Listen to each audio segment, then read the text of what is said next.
Hello, students. Welcome back. I am very much sorry because for a long gap because of some technical problems. So, without wasting time, let's continue with our topic law of universal gravitation. Right now, law of universal gravitation. Every object in the universe attracts every other object with the force directed along the line of the center for the two objects that is proportional to the product of their masses and inversely proportional to the square of the separation between two object. ठीक है, अभी आपको समझ में नहीं आया होगा, चलो अभी हम समझते हैं। ठीक है, अभी इन्होंने क्या बोला, every object in the universe. ठीक है, ये आपका यूनिवर्स समझ लो आप। ठीक है, हाँ, attracts every other object with the force directed along the line of center for the two product। ठीक है, अभी इन्होंने फॉर एग्जांपल ये यूनिवर्स है हमारा, ये यूनिवर्स में हमने ये दो मास ले लिया M1 और M2। ठीक है, अभी ये यूनिवर्स, अभी इन्होंने क्या कहा है कि यूनिवर्स के अंदर ये दो ऑब्जेक्ट है, मास 1 और M2। ठीक है, मास M1 और मास M2। अब ये दोनों क्या करेंगे, ये अट्रैक्ट करेंगे। ठीक है, और कहाँ पे, एक स्ट्रेट लाइन रहेगी। ठीक है, और वो लाइन कहाँ पे जाएगी, एक दूसरे के सेंटर पे जाएगी। ठीक है, अब ये दोनों के मास के सेंटर पे लाइन जॉइंट होंगी। राइट, आए समझ में?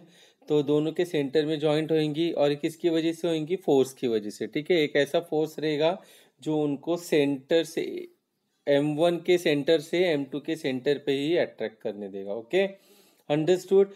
और अगर ऐसा होता है तो जो हमारा ये यूनिवर्स फोर्स ऑफ ग्रेविटेशन है, ठीक है, तो ये किससे रहेगा, directly proportional to the product of the masses, यानी कि M1 इंटू M2। अंडरस्टूड, लिखा है इसमें proportional to the product of their masses, बराबर है, and inversely proportional to the square of the separation between the two object. ये इसका मतलब समझ में आया कि स्क्वायर, स्क्वायर किसका, उसका जो सेपरेट कर रहा है ये दोनों ऑब्जेक्ट को, ये दोनों को ऑब्जेक्ट को सेपरेट कौन कर रहा है, ये डिस्टेंस, और ये डिस्टेंस को हमने क्या दिया है, आर, आर बराबर है। तो ये जो डिस्टेंस आर है इसका स्क्वायर क्या है, हमारा इनवर्सली प्रोपोर्शनल है। अंडरस्टूड, समझ में आया सबको? तो अभी यहाँ पे क्या है, ये हमारा फोर्स ऑफ ग्रेविटेशन है, yes, F G, right, gravitational force है हमारा एफ जी, राइट। अभी ये क्या है, इसको अगर डायरेक्टली प्रोपोर्शनल हमने बोला था, राइट, तो प्रोपोर्शनलिटी साइन हटाते तो हम लोग इक्वल्स टू लिखते हैं और एक कांस्टेंट लेते हैं। ठीक है, क्योंकि ये ग्रेविटेशनल फोर्स एप्लीकेबल है तो हम लोग क्या करेंगे, G, capital G, that is your universal gravitation constant. ठीक है, ये कांस्टेंट लिखेंगे हम लोग, राइट। तो capital G into M1 into M2। क्यू M1 इंटू M2 लिखा है क्योंकि हमारे डेफिनेशन में ही लिखा है कि directly proportional to the product of their masses. ठीक है, M1 into M2 upon R2। R2 क्या है, R क्या है, ऑब्जेक्ट है, ऑब्जेक्ट के बीच का डिस्टेंस है, सॉरी क्या है, दोनों ऑब्जेक्ट के बीच का जो डिस्टेंस है, ठीक है, उसका स्क्वायर है हमारा, डेफिनेशन में पढ़ा था हमने, inversely proportional to the square of the separation between two object. ठीक है, तो इसलिए यहाँ पे आर स्क्वायर आया। अंडरस्टूड, ये फॉर्मूला कैसे आया समझ में आया, डेफिनेशन भी समझ में आ गया आपको। ओके, अब ये फॉर्मूला लिखने के बाद F G equals to capital G M1 into M2 upon R square. ठीक है, ये बनाने के बाद आपको क्या लिखना है, where F G is the gravitational force, M1 and M2 are the masses of the two objects, R is the separation between the object and capital G is the universal gravitational constant। समझ में आ गया आपको? अब exam में आप कैसे explain करोगे, सबसे पहले आपको क्या करना है, ये करना है। ठीक है, ये बनाने के बाद में आप डेफिनेशन लिखोगे, उसके बाद में ये फॉर्मूला डिराइव करोगे और उसके बाद में ये लिखोगे। ओके, अंडरस्टूड, समझ में आया आप लोग को? अभी इसके बाद देखो मैंने एक और पिक निकाला है, यहाँ पे आपको और इजिली समझ में आ जाएगा। ठीक है, ये अभी आपका अर्थ है, राइट, अभी ये अर्थ है और एक यहाँ पे आपका एक मास है, राइट, ये मास दिख रहा है आपको, ये मास है और ये आपका अर्थ का सेंटर है। ठीक है, तो अर्थ के सेंटर से लेके मास के बीच का जो डिस्टेंस है वो क्या है, स्मॉल आर है। Okay, understood. तो अगर हम लोग ऐसे कंसीडर करते, ठीक है, तो आप किसी भी ऑब्जेक्ट का वेट निकालते हो, ठीक है, तो ग्रेविटेशनल फोर्स उस पर एप्लीकेबल होता है, राइट। तो हम लोग क्या करेंगे, ये फॉर्मूला यूज करेंगे, capital G into capital M क्या है आपका, mass of the earth, into small M क्या है, मास ऑफ द ऑब्जेक्ट, ये जो बाहर है अर्थ के, ओके, अपॉन आर स्क्वायर, ठीक है। तो यही आपका क्या हो जाएगा, इक्वल्स टू एम जी, और इक्वल्स टू हम लोग क्या लिख सकते हैं इसको, पूरा capital G capital M upon R square, इसको हम लोग स्मॉल जी लिख सकते हैं, ठीक है। तो इसलिए आपका ये क्या बन जाता है, आपका फॉर्मूला एम जी, ओके। तो gravitational force equals to M G भी लिख सकते हैं हम लोग, ठीक है। ये एक एडिशनल इंफॉर्मेशन था, okay. Now uniform circular motion और मैग्नीट्यूड ऑफ सेंट्रीपिटल फोर्स, ठीक है। अभी हम ये क्यों पढ़ रहे हैं, आप लोग को पता है यूनिफॉर्म सर्कुलर मोशन, क्योंकि हमारा जो अर्थ है, ठीक है, ये हमेशा यूनिफॉर्म रहता है, राइट। चलो देखते हैं, consider an object moving in a circle with constant speed, ठीक है। मान लो एक ऑब्जेक्ट है, यस, और वो क्या कर रहा है, एक सर्कल पे मूव हो रहा है कंटिन्यूसली और एक ही स्पीड से, right. Now we have seen earlier that such a motion is possible only when the object is constantly acted upon by a force directed towards the center of the circle, and this force is called the centripetal force, ठीक है। आपको याद होगा हमने last video में discuss किया था what is centripetal force, ठीक है। अभी इन according to them what they are telling कि कोई भी ऑब्जेक्ट कंटिन्यूसली कॉन्स्टेंटली कब घूम सकता है, हाँ, ऐसा मोशन कब पॉसिबल है, जब वो फोर्स आपके सर्कल के सेंटर की तरफ एप्लीकेबल होगा, तो ही वो आपका ऑब्जेक्ट क्या हो सकता है, कॉन्स्टेंटली मूव हो सकता है वहां पे, ठीक है, वो मोशन दिखा सकता है।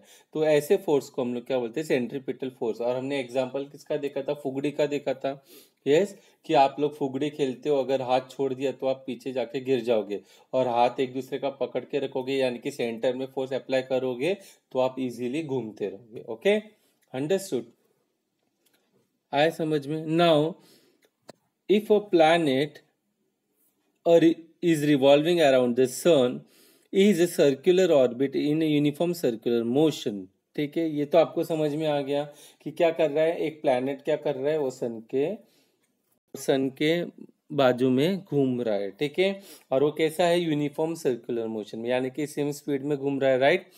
Now then, its centripetal force acting on the planet towards the sun must be F equals to mv square upon r, ठीक है।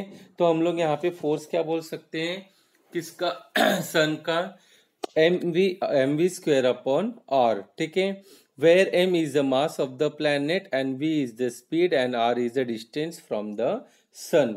ये समझ में आ गया आप लोगों को, right. Now the speed of the planet can be expressed in terms of the period of revolution t, ठीक है। अभी हमने केप्लर्स थर्ड लॉ में देखा था, t क्या है, यस, t क्या है आपका, जो आपका पीरियड ऑफ रेवोल्यूशन है, यानी कि कितना साल, कितना महीने, कितने मिनट लग रहे हैं उसको, ठीक है। तो जो टाइम ड्यूरेशन है वो क्या है आपका, t है, okay.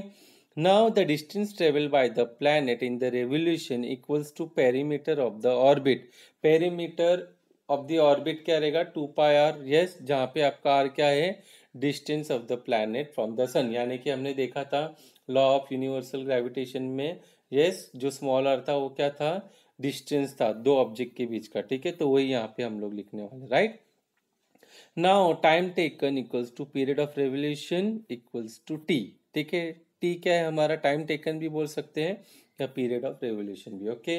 Now v equals to distance travelled upon time taken, ठीक है। अब ये कैसे आया हमारे पास, ये ऊपर देख सकते हो आप लोग, मैंने इधर एक फॉर्मूला है, स्पीड इक्वल्स टू, सॉरी, ये speed equals to distance travel upon time taken, ठीक है। तो वही फॉर्मूला हम लोग यहाँ पे एप्लीकेबल किया है, यहाँ पे यस यूज किया है, v equals to distance travel upon time taken, ठीक है। और डिस्टेंस ट्रेवल क्या है, हमारा सर्कुलर पाथ है, इसके लिए क्या आएगा, 2πr, okay, 2πr upon t। But हमारा फॉर्मूला क्या है, f equals to mv square upon r, okay. तो हम लोग क्या करेंगे, इधर v का वैल्यू पुट करेंगे, जो हमें इधर मिला है 2πr अपॉन t, यस। तो after substituting the value of v that is 2πr upon t here, we will get m 2πr² okay. तो अभी ये क्या हो जाएगा 4m π² ठीक है। अभी हमें क्या करना है यहाँ पे, हमको क्या करना है यहाँ पे अभी multiplying and dividing by r²। Yes we get here 4m π² into r³ ठीक है। अभी आपको ये r³ देखोगे तो आपको कैपलस थर्ड लॉ याद आएगा। ओके, तो कैपलस थर्ड लॉ क्या था, t² into equals to k। ठीक है, तो instead of this we can write here k।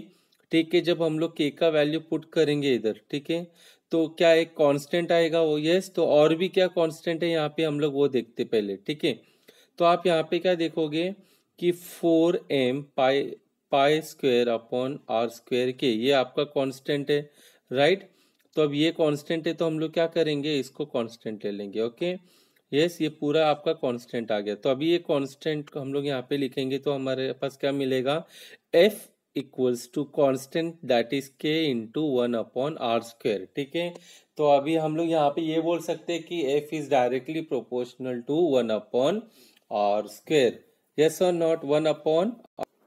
तो अभी हम क्या बोल सकते हैं कि force, okay, gravitational force is inversely proportional to the distance between square of the distance between planet and the sun। ठीक है, तो इसका मतलब क्या है, जैसे जैसे आपका ग्रेविटेशनल फोर्स आपका इंक्रीज होगा तो दोनों का जो डिस्टेंस है, ठीक है, वो डिक्रीज होते जाएगा, राइट।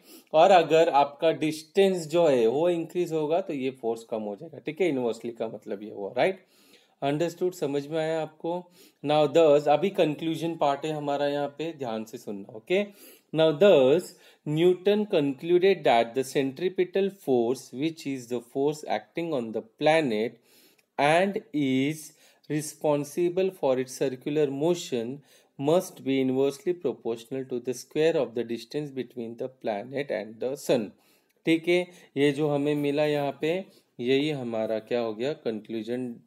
ये जो f is directly proportional to 1/r² last में, ठीक है, यही हमारा कंक्लूजन यहाँ पे लिखना है हमने। ठीक है, क्या कि हमारा जो सेंट्रीपिटल फोर्स है, ठीक है, जो प्लैनेट को सर्कुलर मोशन में मूव होने के लिए मजबूर कर रहा है, वो क्या है, inversely proportional to the square of the distance between the planet and the sun. समझ में आया। Now Newton identified this force with the force of gravity, yes, and hence postulated the inverse square law of gravitation। ठीक है, अभी जो Newton थे इन्होंने ये सेंट्रीपिटल फोर्स को आइडेंटिफाई किया था और उसी के बेस पे उन्होंने क्या किया था, inverse square law of gravitation भी बताया हमें। Okay, now the gravitational force is much weaker then the other forces in nature.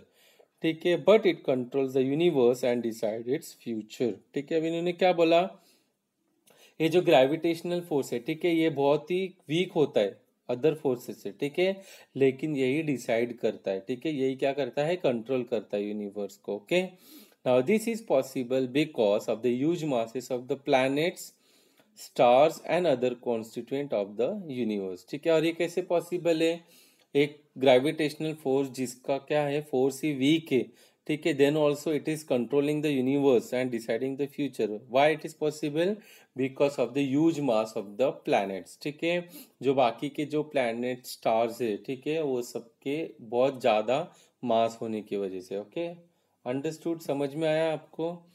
So for today it is sufficient. आप ये जो कंसेप्ट है बहुत अच्छे से धीरे से समझ लेना और आप अच्छे से लिख के लर्न करो।